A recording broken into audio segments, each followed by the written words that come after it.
अग्निपथ 2012 की भारतीय हिंदी भाषा की एक्शन ड्रामा फिल्म है जो धर्म प्रोडक्शंस के तहत हीरो यश जौहर और करण जौहर द्वारा निर्मित और करण मल्होत्रा द्वारा उनके निर्देशन में बनी पहली फिल्म है।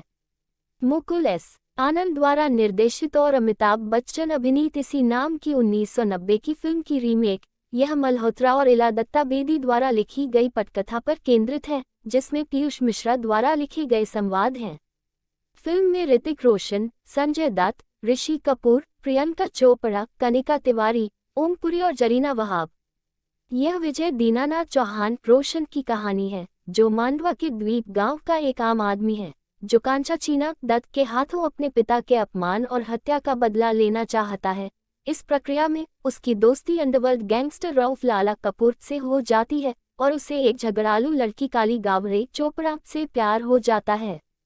मांडवा के द्वीपीय गांव में स्कूल शिक्षक दीनानाथ चौहान का ग्रामीणों द्वारा बहुत सम्मान किया जाता है।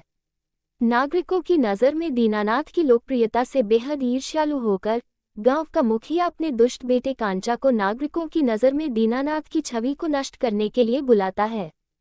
कांचा की मांडवा से ड्रग कार्टेल शुरू करने की भी योजना है, ये जानते हुए भी कि मांडवा की मिट्टी अफीम की खेती के लिए समृद्ध है। जब कांचा ने मांडवा के नमक उद्योग के विस्तार के बहाने लोगों से अपनी जमीनें उसे उधार देने का अनुरोध किया, तो दीनानाथ ने ग्रामीणों को ऐसा करने से मना कर दिया। ये जानकर कांचा ने स्कूल टीचर से छुटकारा पाने का फैसला किया। वह स्कूल के अंदर एक युवा लड़की के साथ बलात्कार करता है और उसकी हत्या कर देता है और हत्या के लिए दीनानाथ को दोषी ठहराता है। ग्रामीणों के सहयोग से कांचा ने दीनानाथ को एक पेड़ से लटका कर मार डाला, जिसे शिक्षक के बेटे विजय ने देखा था। विजय दीनानाथ चौहान अपनी गर्भवती मां सुहासिनी के साथ गांव छोड़ देते हैं। चौहानों को एक चौल में आश्रय मिलता है मुंबई के एक उपनगर डोंगरी में, लेकिन विजय का इरादा मांडवा वापस जाकर कांचा को मारने का था। मुंबई में रहते हुए सुहासिनी एक बच्ची को जन्म देती है जिसका नाम शिक्षा है, जबकि विजय की दोस्ती काली गावरे नाम की लड़की से होती है। विजय दीनानाथ चौहान एक स्थानीय मानव तस्कर और कांचा के दुश्मन रऊफ लाला से मोहित हो जाता है और लाला द्वारा किए गए अपराध के लिए अदालत में गवाह के रूप में खड़े होने से इनकार करके उसकी कंपनी में शामिल हो जाता है और उसके गिरोह में शामिल हो जाता है। कम उम्र में काली के अपमानजनक पिता को मारने के बाद विजय का साथ छोड़ने पर सुहासिनी शिक्षा को अपने साथ ले जाती है और हिंसा का सहारा लेती है।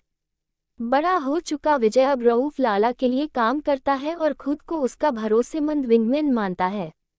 एक बार इंस्पेक्टर और अब कमिश्नर एकनाथ गायतोंडे, जो लाला घटना से विजय को याद करते हैं, विजय के लिए एक मूक अभिभावक के रूप में कार्य करते हैं और मुंबई में अपराध को खत्म करने की कोशिश करते हैं।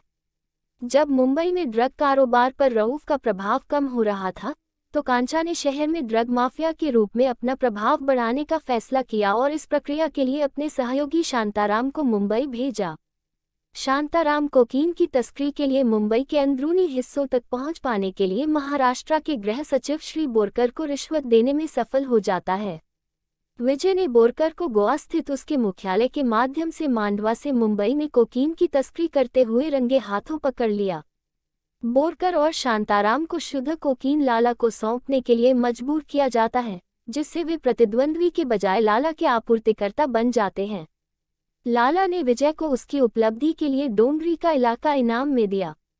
उसने लाला के बेटे मजहर को निशाना बनाकर गोली चलाकर लाला का विश्वास हासिल कर लिया। हालांकि बाद में यह मजहर को खत्म करने के लिए विजय और शांताराम की साजिश के रूप में सामने आया।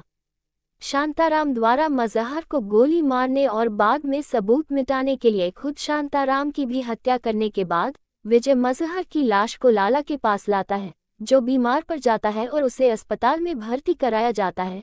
इस बीच विजय लाला के साम्राज्य पर कब्जा कर लेता है और लाला के गिरोह द्वारा किए गए सभी अपराधों को समाप्त कर देता है। हालांकि जब विजय ने उल्लेख किया कि वह मुंबई के बदले में मांडवा चाहता है, तो कांचा आश्चर्यचकित रह जाता है। विजय के सहयोगी और साथी मारे जाते हैं और कांचा द्वारा उसे बुरी तरह पीटा जाता है, लेकिन शुरू में इस सौदे पर संदेह होने के बावजूद कांचा बाद में इस शर्त पर सहमत होता है कि गायतोंडे को मारना होगा। इस बीच मुंबई वापस आकर लाला स्वस्थ हो जाता है और उसे मजहर की मौत के पीछे की सच्चाई का पता चलता है। वह शिक्षा को पकड़ लेता है और उसे बेचने की कोशिश करता है। विजय को कांचा द्वारा इसकी सूचना दी गई और वह वापस मुंबई भाग गया और एक खूनी झड़प में लाला को मार डाला। शिक्षा विजय के साथ एक भावनात्मक पुनर्मिलन साझा करती है जब बड़ी काली उनके साथ होती है।